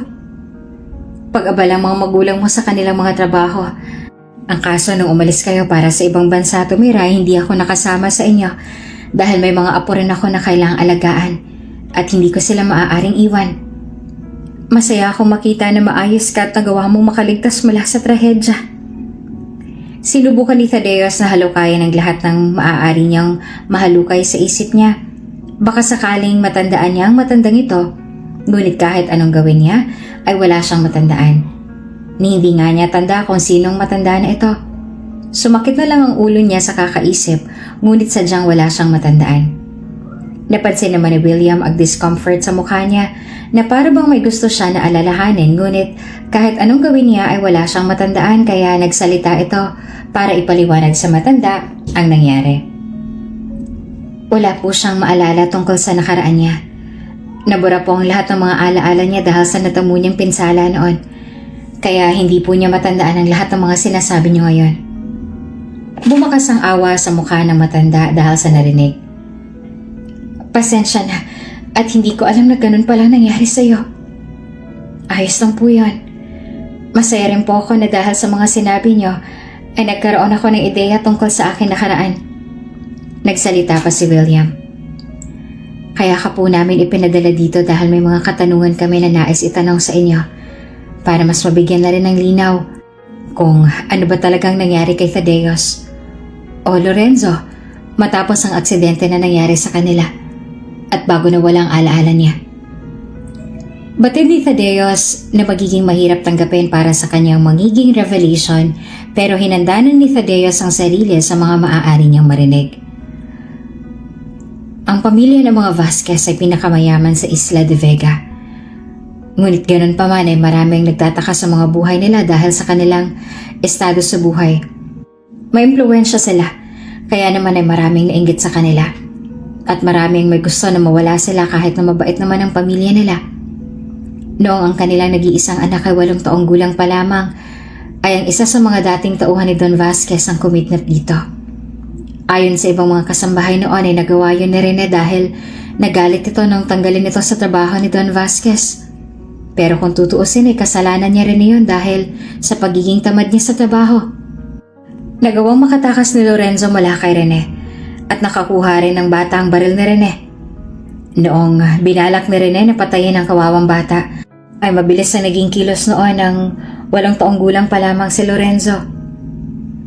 Kaya nakalabit nito ang gatilyo ng baril na tumama sa dibdib ng matandang si Rene. Dahilan iyon para mawalan nito ng buhay. Habang nakikinig si Tadeo sa kwento ng matanda, ay walang tigil sa pagbuhos sa mga luha niya, lalo na nang malaman niya na ang dahilan ng lahat ng ito ay dahil sa may napatay siya sa murang edad. Inako ni Don Vasquez ang nangyari at sinabi na ito nakabaril kay Rene. Pero defense lang dahil gusto nito na patayin ang kanyang anak. Silang mag-ama. Napatunayan din naman na defense lang ang nangyari dahil magaling ang naging abogado ng iyong ama. Hindi nakulong si Don Vasquez at nagbayad lang ng malaking halaga. Dagdag sa parusang ibinigay ng batas. Maliban sa pagbayad ng malaking halaga, ay ang kasunduan na hindi makakaalis ng isla at bansa ang buong pamilya. Mananatili sila roon sa loob ng 13 taon. Bagaman napatunayan na nga na ang pagkamatay ni Rene ay hindi sinasadya at defense lang, ay nagalit pa rin ang mga taga-isla sa kanila. Ang anak ni Rene na sa tingin namin ay kasabot ng ama sa plano na pagkidnap kay Lorenzo ang siyang pasimuno sa galit sa mga Velasquez. Ginawa nilang impyerno ang buhay ng buong pamilya na hindi na lumalabas ang bahay si Lorenzo dahil sa takot sa mga tao roon. Kinawawa nila ang bata. Pinatay nila ang lahat ng mga naging alaga nito, lalo ng pinakamalapit sa kanya. Walang awa na tinapos din nila ang buhay nito. Halos hindi ma-imagine ni William kung anong buhay ang meron si Lorenzo noon bago ito nawala ng memorya. Base sa mga kwento ng matanda, ay sobrang nakakadurog ng puso ang lahat ng pinagdaanan ni Lorenzo dahil lang sa pagkakamali at pagtanggol sa sarili. Habang nakatingin si William kay Thaddeus sa puno ng luha ang mga mata, ay nasasaktan din siya. Nang matapos ang 13 taon, naging malaya ang pamilya na makaalis sa bansa. Pagpatuloy na matanda sa kwento. Ang boses nito ay nanginginig na rin habang inaalala ang lahat. At sa kagustuhan nga na lumayo sa lugar kung saan maraming mga nagtatangka sa buhay nila, lalo na sa buhay ng kanilang nag-iisang anak. Napagpasyahan na ibenta ng kanilang mga ari-arian at umalis ng bansa. Ngunit doon naman nangyari ang trahedya sa buhay nila. Bumagsak ang sinasakyan nilang eroplano at inakala ng lahat na maging si Lorenzo ay nasawi rin sa nangyari. Noong nasa isla pa po ang mga Velasquez, wala po ba silang pamilya na maaaring makatulong sa kanila? Tanong ni William. Umiling ang matanda. Sa kasamaang palad ay maging ang malayo nilang pamilya ay may galit sa kanila dala ng sobrang pagkainggit. Nag-iisang anak lang, pareho ang magulang ni Francisco. Ang kamag-anak ng kanilang mga lolo at lola ay malaking galit sa pamilya dahil gusto nilang maangkin ang yaman ng mga Vasquez na nagawa nga nila noong inakala nilang namatay na rin si Lorenzo. Mariin na lumunok si Thaddeus. Pakiramdam niya ay may kung ano na nakaharang sa lalamunan niya. Si Lola, noong inakala ng lahat na namatay ako, may naging balita po ba sa kanya? Oo. Ikakasal na sana silang dalawa ni Lorenzo noon ang mangyaring trahedya na sumira sa pangarap nilang dalawa. Labis na nasaktan si Love Lara, o mas kilalang Lola, nung malaman niyang nasawi ang kanyang kasintahan. Halos mabaliw siya noon. Pero nilakasan niya ang loob niya lalo na nung nalaman niya na siya'y nagdadalang tao. Binuhay niyang mag-isa ang 3 niyang anak kay Lorenzo. Kahit na siya rin ay isang kapuspalad at puro panghuhusgang natanggap niya mula sa mga tao sa isla. Ngunit nung nagpasya sila na lisanin ng isla, at magbagong buhay sa syudad, ay wala na akong naging balita patungkol sa kanya. Sa isip ni Thaddeus, kung masakit na ang nangyari sa kanya, ay higit na mas masakit siguro ang pinagdaanan ni Love Lara. Binuhay nito ang kanilang anak ng mag-isa at sa halip na kaawaan ay hinusgahan at inilipusta pa ito ng mga tao. Labis ang paghanga ni Thaddeus sa lahat ng sakripisyo ni Lola at hindi niya alam kung paano niya ito mapapasalamatan sa lahat ng mga naging sakripisyo nito. Sana lang ang magkamalay ng babaeng minahal niya para makahingi siya ng tawad sa pagdimot dito at sa lahat ng mga masamang nangyari dito. Pinatay mo siya! Mamamatay tao ka! Isa kang anak ng dyablo! Wala kang awang bata ka! Paano mo nagawa na nakapatay ng tao? Iyon ang paulit-ulit na sigaw ng mga tao sa noon ay 8 taong gulang na si Lorenzo. Nakakalabas lamang ng ospital dahil sa murang edad ay nagkaroon ito ng major depression and anxiety caused by the traumatic events. Ngunit pagbalik sa kanilang mansyon ay ang mga tao sa isla ay nakaabang na sa labas ng kanilang gate para isigaw ang mga katagang yon sa kawawang bata. Hindi! Walang kasalanan ng anak ko. Hindi niya pinatay ang lalaki. Sigaw ng kanyang ama. Niyakap naman si Lorenzo ng kanyang inang umiiyak. Ngunit kitang-kita ng 2 mata ko kung paano niya kinalabit ang gatilyo. Nang dahil sa kanya ay namatay ang ama ko. Mamamatay tao ang batang yan. Sigaw ng anak na Rene na siyang pasimuno sa pag-aalsa laban sa kanilang pamilya. Hindi siyang bumaril sa kanya. Sa akin nanggaling ang bala. Ginawa ko lang yun para protektahan ang anak ko laban sa kanya dahil balak niyang patayin ang anak ko. Kaya walang kasalanan ang anak ko rito. Ang nangyari ay self-defense lamang. Iyon ang totoo. Sinubukan dukutin ng lalaki na ngayon ay wala ng buhay ang noon ay 8 taong gulang pa lamang na si Lorenzo. Labis kasi ang pagkaingit ni Rene sa mga Vasquez dahil sa ubod ng yaman ng pamilya at bukod pa roon ay may sama ng loob din si Lito dahil dating nagtatrabaho sa mga Vasquez. Ngunit dahil sa paulit-ulit na pagkakamali ay naging dahilan para matanggal sa trabaho si Rene. Nang dahil nga roon ay nagkaroon ng masamang plano si Rene. At iyon ay ang dukutin ng batang si Lorenzo para makahingi ng ransom sa mga magulang nito. Ngunit matalino at matapang ang batang si Lorenzo. Mabilis itong nakatakas mula kay Lito at naagaw din ito ang baril mula sa matanda. At nung akmang papatayin na ni Rene ang bata ay inunahan na ito ni Lorenzo at kinalabit ang gatilyo ng baril habang nakatutok rito. Huli na rin nang dumating ang kanyang ama para tulungan siya. Wala ng buhay ang matandang si Rene. Namatay ito dahil sa tama ng baril na diretsyong tumama sa dibdib nito. Nagmula sa bala ng baril na hawak ni Lorenzo. Pero dahil sa masyado pang bata ay inako ng kanyang amang nangyari. Dahil nga sa alam din ng kanyang ama na self-defense lang yon at hindi magagawa ni Lorenzo ang pumatay sa murang edad. Ginamit ng kanyang ama ang koneksyon at pera para hindi maparusahan ng batas at hindi makulong ang kanyang ama. Dahil sa labis na galit ng mga tao sa nangyari ay sinumpa sila nito. Sumumpa ang mga tao sa isla na gagawin nilang impyerno ang kanilang mga buhay na ginawa nga nila. Ang kawawang batang si Lorenzo na pinagtanggol lang naman ang sarili laban sa taong nagnanais sasaktan at patayin siya ay naging impyerno ang buhay. Mamamatay tao! Vasquez, mamamatay tao! Sunugin! Sunugin! Tama! Dapat lang na mamatay ang buo nilang pamilya dahil sila yung mga mamamatay tao. Marami ang mga nagtangkang patayin ng kanilang pamilya, lalo na si Lorenzo. Ngunit walang nagtagumpay dahil sa mayaman ng mga Vasquez at maraming koneksyon. Isa pa ay protected pa rin ang pamilya ng gobyerno. Gustuhin man ng pamilya na umalis sa isla na yon dahil sa mga pagbabanta sa buhay nila, ay hindi nila magawa dahil sa utos ng gobyerno na kailangan nilang manatili roon at kailangan nilang mapaniwala ang mga tao na inosente nga talaga sila. Kailangan nilang makuha ang kapatawaran ng mga tao at kung aalis sila ay mas lalo lamang nilang pinatunayan na may kasalanan nga sila. Naging impyerno ang buhay ng pamilya, lalo na ang buhay ng batang si Lorenzo na puro mga masasakit na salita at panghuhusga ang narinig mula sa mga tao. Lumaki si Lorenzo na may malaking takot sa mga tao. Wala siyang pinagkakatiwalaan sa takot na Lahat ay gusto siyang patayin. Naging tahimik at mapag-isa ang kawawang bata. Wala itong mga naging kaibigan at sinumpa na rin nito ang sariling buhay dahil lahat ng mga mahahalaga dito ay pinatay ng mga tao sa isla. Ngunit ang lahat ng iyon ay nagbago nung makilala ni Lorenzo ang itinuturing na diwata ng kabilang isla na siyang hindi naniniwala sa bintang ng mga tao. Ang dalaga ang tanging nagmahal sa kanya ng totoo at magparamdam sa kanya ng kasiyahan. Nang dahil kay Lola ay muling minahal ni Lorenzo ang buhay.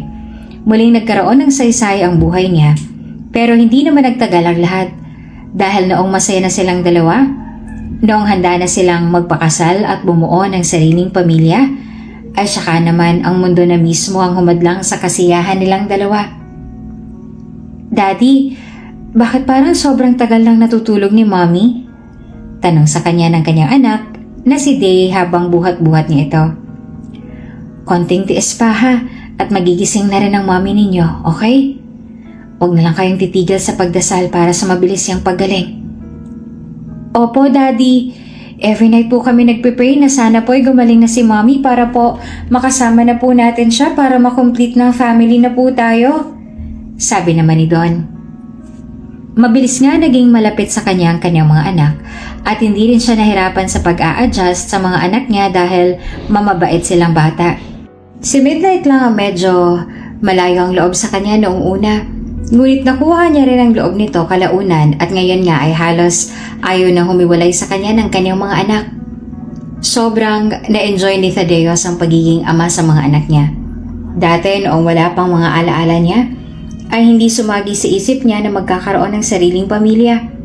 Ngunit ngayon na naranasan niya na kung paano maging isang ama, ayun na siguro ang pinakamaganda na nangyari sa buhay niya. Sobrang maswerte siya sa mga anak niya at ngayon ang hiling na lang nila ay magkamalay na si Lola para mabuo na ulit ang kanilang pamilya. Daddy, gising na po si Mommy! Mommy! Nakayakap kay Thaddeus ang kanyang mga anak na gumalaw ang kamay ni Lola at dahan-dahan nito na minulat ang kanyang mga mata. Masayang umiiyak ang mga anak nila habang si Thaddeus naman ay maluha-luha na rin pero kailangan niya na pakalmahin ang sarili at gawin ang trabaho niya bilang isang doktor. Masaya ako nagising ka na. Nakangiting sabi ni Thaddeus. Ang tagal naming hiniling na magkamalay ka na. Masayang masaya ako nakasama ka na ulit namin. Nakatitig lang sa kanya si Lola. Ang mga mata nito ay puno ng pagtataka at para bang hindi pa ito makapaniwala sa nakita. Hanggang sa natapos na ni Thaddeus ang dapat niyang gawin at nasiguro niya na ligtas na nga ito, ay nakatingin lang ito sa kanya. Inabot ni Thaddeus sa mukha nito at masuyo itong hinaplos. Kailangan mo uminom ng tubig. Kaya mo bang bumangon? Wala siyang sagot na natanggap, ngunit tumulo ang mga luha sa mga mata nito. Nadagliri naman na pinahid ni Thaddeus. Bakit ka umiiyak? May masakit ba sa'yo? Umiling si Love Lara. Totoo ba itong nakikita ko ngayon? Talaga bang kasama ka na namin ng mga bata?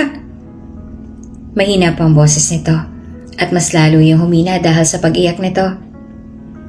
Huwag ka nang umiyak. Sabi pa ni Thaddeus sa mababang boses. Sabay pinunasan niya ang luha sa mga mata nito. Oo, totoong kasama niyo na ako ngayon. Nandito na ako. Hindi na ulit ako mawawala sa tabi ninyo. Tumaas ang kamay ni Love Lara para hawakan ang mukha niya. Dumukwang naman si Thaddeus para maabot ito ang mukha niya. Hinaplos iyon ni Love Lara. Puno pa rin ng pagmamahal at pangungulila ang mga mata nito habang nakatingin sa kanya. Tumulo rin ang maliinit nitong luha mula sa kanyang mga mata kaya pinunasan din ito iyon. Sa haba ng panahon na sila ay nagkamalay, walang pinagbago ang mga mata nito habang nakatingin sa kanya. Punong-puno pa rin iyon ang pagmamahal sa kanya. Masaya akong buhay ka. Masaya akong kasama na ulit kita. Kasama ka na namin. Mahinang sabi ni Love Lara. Ang luha sa mga mata ay mas lalong dumami. Masaya rin ako nagbalik ka sa akin, Love Lara. Masayang masaya akong nagbabalik ang nag-iisang diwata ng buhay ko. Pinahid niya ulit ang luha sa mga mata nito bago siya dumukwang at hinalikan niya nito sa noo. Kasabay ng pagdampi ng labi niya sa noo nito ay ang pagpikit naman ni Love Lara.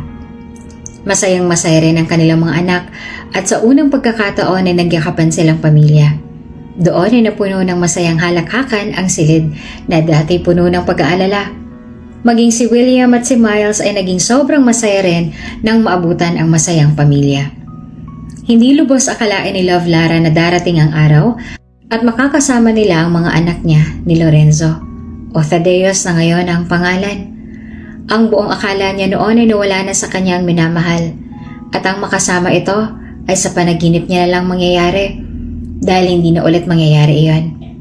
Pero ngayon, nabuo na ulit ang kanilang pamilya ay wala na siyang ibang mahihiling pa. Masaya si Love Lara ngayon na nagbalik na si Lorenzo. Masaya siya dahil hindi siya nawala ng pag-asa at hindi siya naniwala na namatay si Lorenzo sa plane crash. Matapos nga ni Love Lara makalabas sa ospital ay sa bahay na sila ni Thaddeus dumiretso dahil iyon ang gusto nito. Masaya si Love Lara at mga anak nila pero hindi rin mawawala ang awkwardness na nararamdaman niya dahil sa matagal ng panahon ang lumipas at ngayon lang ulit sila nagkita at nagkasama. Lalo pat ang sabi sa kanya ni William na kaibigan ni Thaddeus noong nasa hospital pa siya ay hindi pa raw tuluyan na bumabalik lahat ng alaala ni Thaddeus.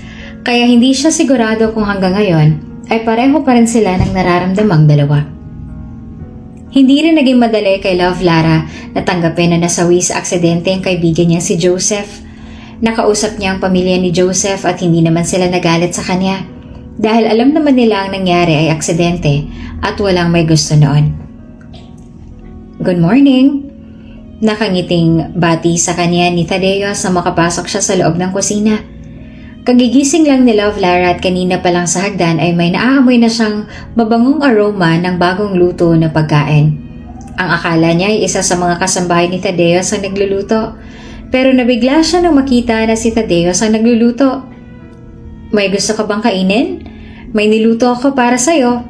Pero hindi ko alam kung magugustuhan mo to. Kung may iba kang gusto ay sabihin mo lang sa akin.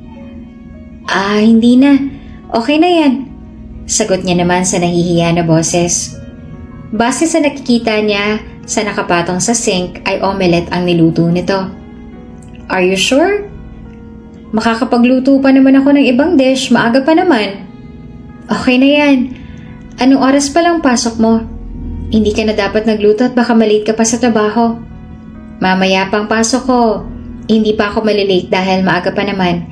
Sinadya ko talagang gumising na mas maaga. At isa pa, gusto ko talaga kayong ipagluto ng mga anak natin. Hindi pa ba sila gising? Hindi pa eh. Duman ako sa kwarto nila bago ako bumaba at mahimbing pang mga tulog nila. Kaya hindi ko na muna sila ginising dahil kawawa naman kung maiistorbo ang mga tulog nila. Sagot niya. Right. Maupo ka muna, malapit na rin tong maluto. Lumapit pa sa kanya si Thaddeus at saka pinaghila siya ng upuan. Nahihiya naman na nagpasalamat siya dito bago ito bumalik sa niluluto nito habang si Love Lara naman ay nakatingin lang sa malapad nito na likuran. Ang pagmasta nitong nagluluto ang isa na siguro sa pinakamagandang view para kay Love Lara. Ang akala niya noon ay hindi niya na ulit masisilayan ng binata habang nagluluto. Ngunit ngayon, nasa harapan niya na ulit ito at nakikita ng dalawa niyang mga mata. Para bang ayaw niya nang alisin ang mga mata niya rito. Titig na titig si Love Lara kay Thaddeus. Kaya naman ay nang lumingon ito sa kanya ay hindi niya nagawa na umiwas ang tingin. Ngumiti sa kanya si Thaddeus habang si Love Lara naman ay nagkunwaring nagbaba ng tingin na para bang hindi niya ito tinitigan at hindi niya ito pinagpapantasyahan. Hindi na, ako na riyan. Pagpipigil niya pa kay Thaddeus nung ito nang naganda ng pinggan at pagkain para sa kanya. Nakakahiya naman kung ikaw pang maghahanda. Maupo ka na, let me do the work. Gusto kitang pagsilbihan. Muling naupo si Love Lara at ang puso niya ay mas lalo lang na bumilis ang pagtibok nang sabihin yon ni Thaddeus.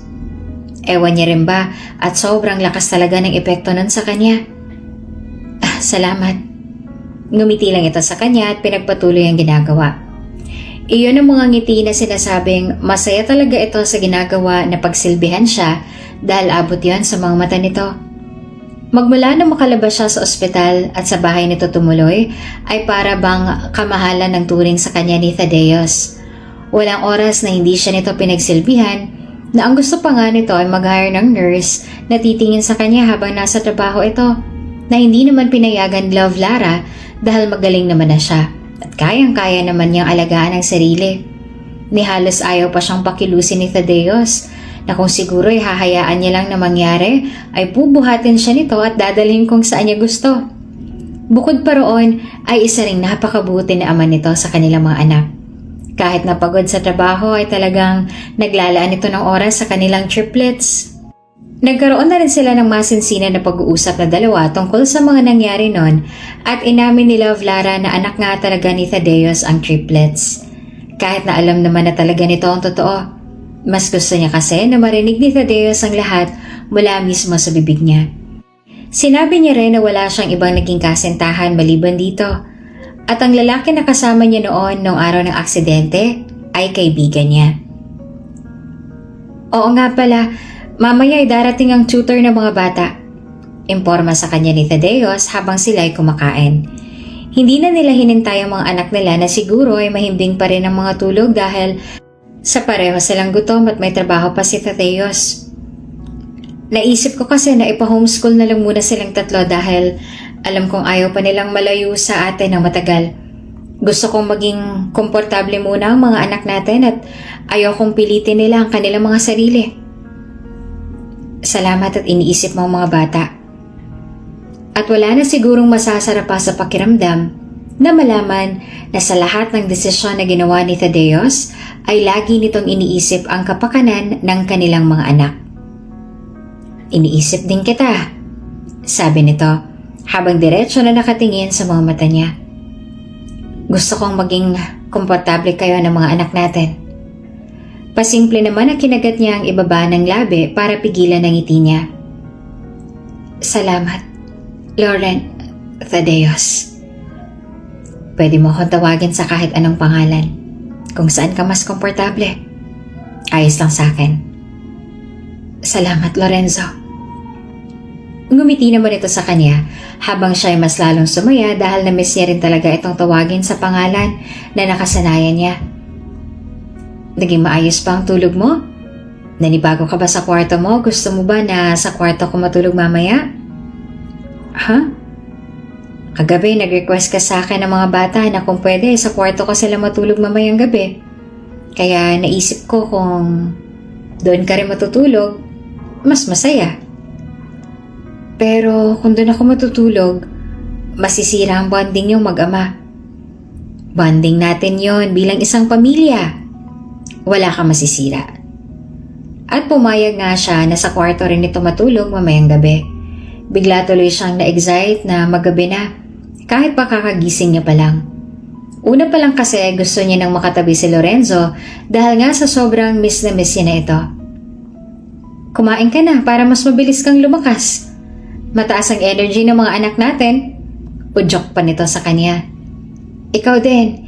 Kumain ka ng marami para marami kang energy sa pag-asikaso sa mga pasyente mamaya.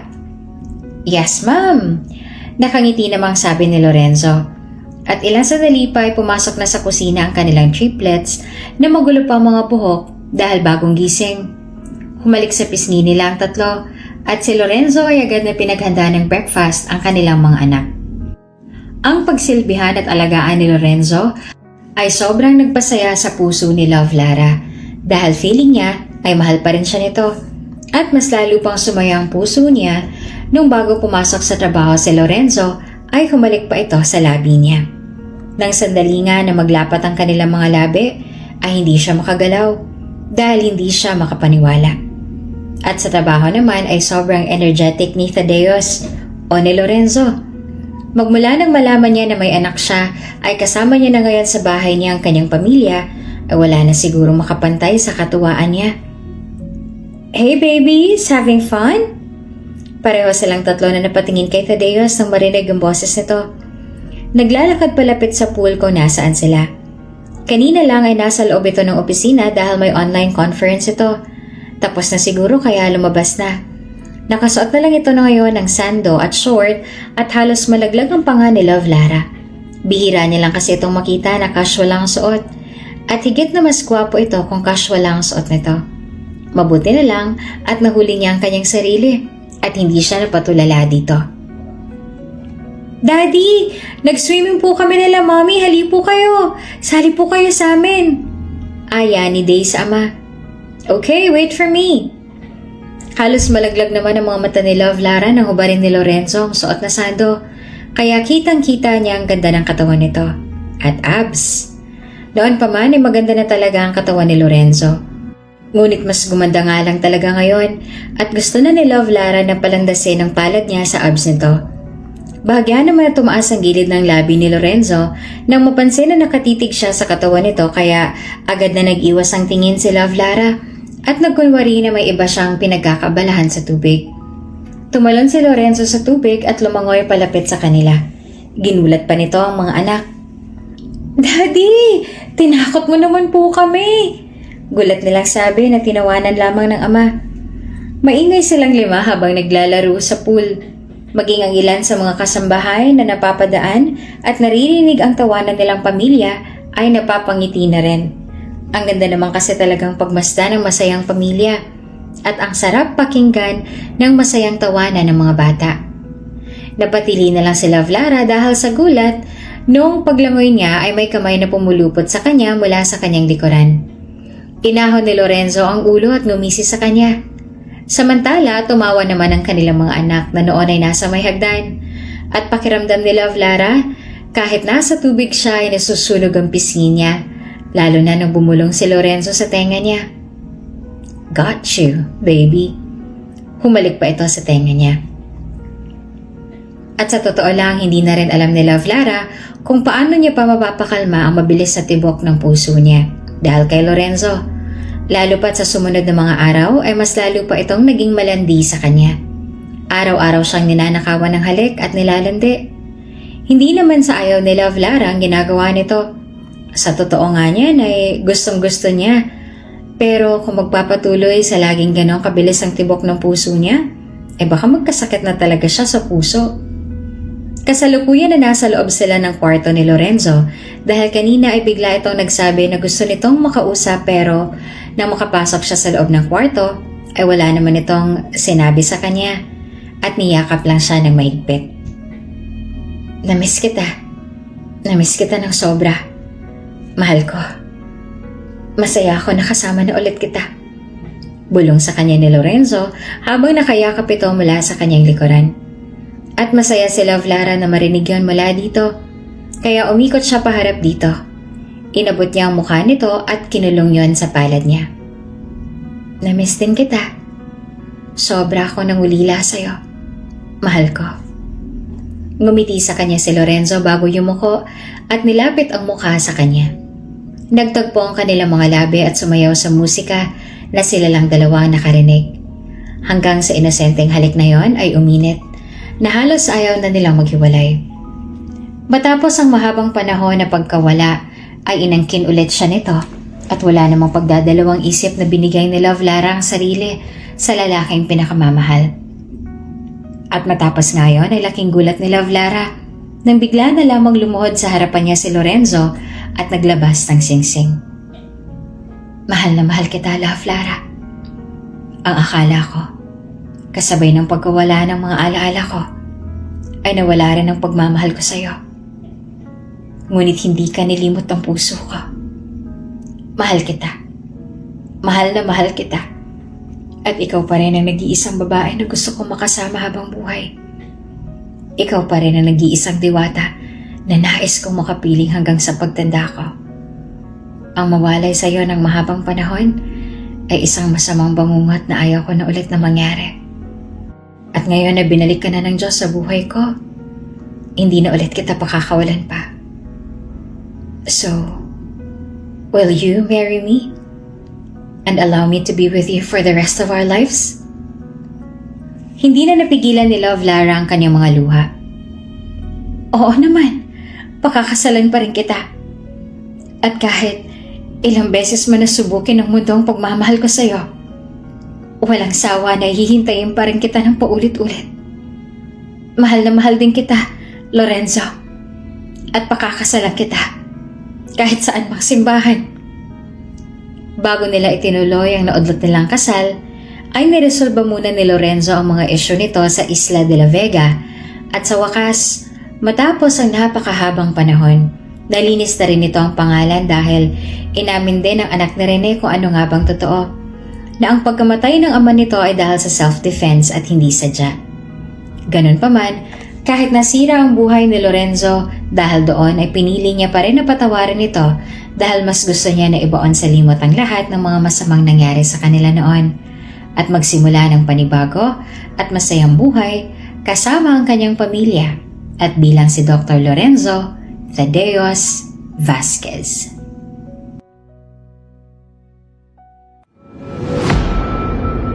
Kung bago ka pa lang sa channel na ito, Ate Jane TV, huwag kalimutang pindutin ang notification bell and subscribe button. Sana po hindi naman malaking abala sa inyo ang pagpindot ng subscribe button dahil ang kapalit po nito ay ang pagsuporta para makapag-produce ng mga libreng stories sa mga channels ni Ate Jane. Maraming salamat!